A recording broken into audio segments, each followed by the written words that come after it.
বিসমিল্লাহির রহমানির রহিম। বাংলাদেশে স্থানীয় সরকার নির্বাচনগুলো হয়তোবা অল্প সময়ে হবে, এটা আমরা বুঝতে পারছি। এবং নির্বাচন কমিশন যেভাবে গণমাধ্যমে কথা বলছেন, সরকারের জায়গা থেকে কথা বলছেন, তো এতে আমরা ভাবতে পারছি যে অল্প সময় হয়তো নির্বাচনটা হবে। তো নির্বাচন, এই বাংলাদেশের স্থানীয় সরকার নির্বাচনগুলো অতীব জরুরি এবং জনগণের যে ভোগান্তি তৈরি হচ্ছে এই কারণেই কিন্তু আরো নির্বাচনটি জনগণের জরুরিভাবে দেওয়া দরকার আমি মনে করি। তো এখানে আমরা বিগত যে সিটি নির্বাচনটা দেখেছিলাম, বিগত সময় যে সিটি নির্বাচনগুলো হয়েছিল, সেই নির্বাচনে কিভাবে নির্বাচন হয়েছিল, কখন নির্বাচন ভোট প্রদান শুরু হয়েছিল, কয়টার দিকে ব্যালট ফুরিয়ে গেল, এগুলো কিন্তু আমাদের রাজশাহী সিটিতে, আমাদের শহর রাজশাহী, সেই রাজশাহীতে যে আওয়ামী লীগের কুলাঙ্গারটি মেয়র হয়েছিল সেটা কিন্তু আমরা দেখেছি। কারণ সে রাত 4:30টার সময় নির্বাচন ভোট প্রদান শুরু হয়েছে। তো এখানে আমরা সারা জীবন দেখেছি যে নির্বাচন 9টা থেকে শুরু হয়, কখনো হয়তো 8টা থেকে শুরু হতে পারে। তো সেখানে রাত 4:30টায় নির্বাচন হলো, আর সেই নির্বাচনে খায়রুজ্জামান লিটন পাশ করলো, যা 11টার সময় ব্যালট ফুরিয়ে গেল। তবে দুঃখজনক ঘটনা সেটা হলো মোসাদ্দেক হোসেন বিএনপির প্রার্থী ছিলেন, তার ভোটটাও শেষ পর্যন্ত প্রদান করতে পারেনি।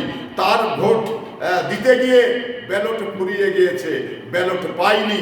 তো এই ধরনের নির্বাচনগুলো আমরা বিগত সময় কাজী হাবিবুল আওয়াল, এই নির্বাচন কমিশন এই মাদারচোদ নির্বাচনটাকে একেবারে নষ্ট করে দিয়েছে। কারণ সরকার হাসিনা যতই তাদের বলুক, কিন্তু তাদের ভাবা দরকার ছিল যে আমরা প্রজাতন্ত্রের কর্মকর্তা, হাসিনা পালিয়ে যাবে কিন্তু আমরা প্রজাতন্ত্রের কর্মকর্তা কখনো পালিয়ে যেতে পারবো না, তাই আমাদের এই দেশেই থাকতে হবে।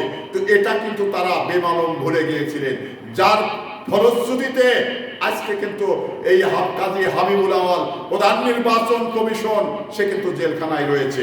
তো এখানে আপনি প্রজাতন্ত্রের কর্মকর্তা যারা, তারা যদি সরকারের সঙ্গে একাকার হয়ে যান, তাহলে কিন্তু সেখানে ন্যায় বিচারটি আশা করা যায় না। তো আমরা বিগত সময় এই ধরনের ঘটনাগুলো আমাদের কিন্তু দেখতে হয়েছে। তো আমরা এই গণঅভ্যুত্থান শুধুমাত্র একটি কারণ, যে জনগণের বাক স্বাধীনতা ছিল না। হাসিনা যেটা করেছে এর বাইরে কারো মতামত ব্যক্ত করার কোনো সুযোগ ছিল না। তো যার জন্যেই হাসিনাকে গণঅভ্যুত্থান ঘটিয়ে তাকে কিন্তু পালাতে বাধ্য করেছে।